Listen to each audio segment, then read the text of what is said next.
Hi, my name's Sierra and this is Let's Talk About It.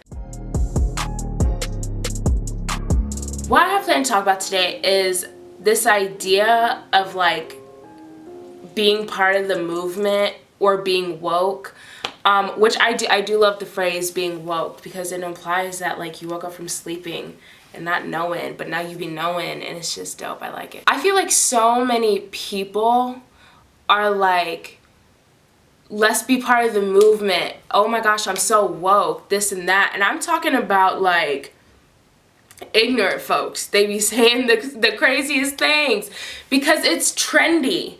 It's cool to be part of the movement, to be woke.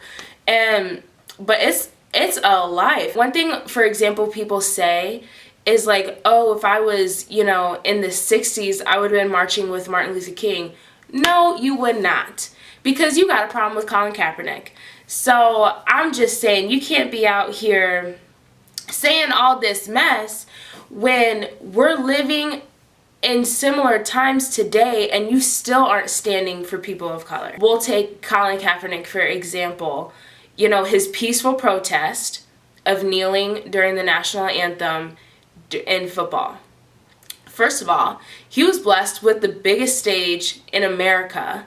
And if he has a conviction to stand up for something that he believes in, who is he not to do that? That doesn't make any sense. And Martin Luther King had a conviction to stand up for what he believed in. Who is he not to do that? So when we're all like, well, why can't Colin just protest when he's not playing football, when we just want to be a family, get together and watch football? Huh? Well, I'm sure I'm obviously an inconvenience, y'all.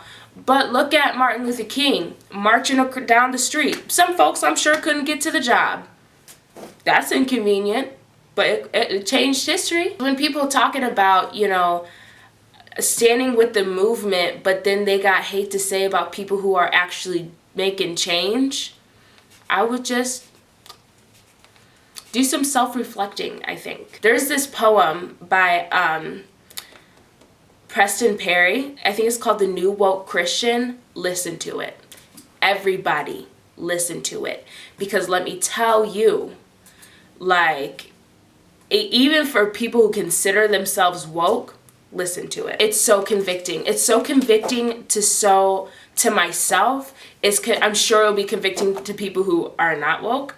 But yeah, I just wanted to hop on here and just kind of talk about, people who just talk like they're so gung-ho for the movement, but then really don't show any support whatsoever to their Black brothers and sisters. I think another aspect is, we talk about Insta activist, where basically the extent of their activism goes, stops at a tweet, stops at a post.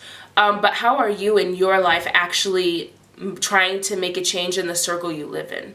Not every one of us have the option to change the entire world, but we do have the option to change the world that we live in. So my question would be, what does being woke mean to you? Because although there is across the board, this is pretty much what it means. You have to apply it to your own life. So anyways, thanks for watching. Like, subscribe. I'm gonna go take a nap. Amen. Bye.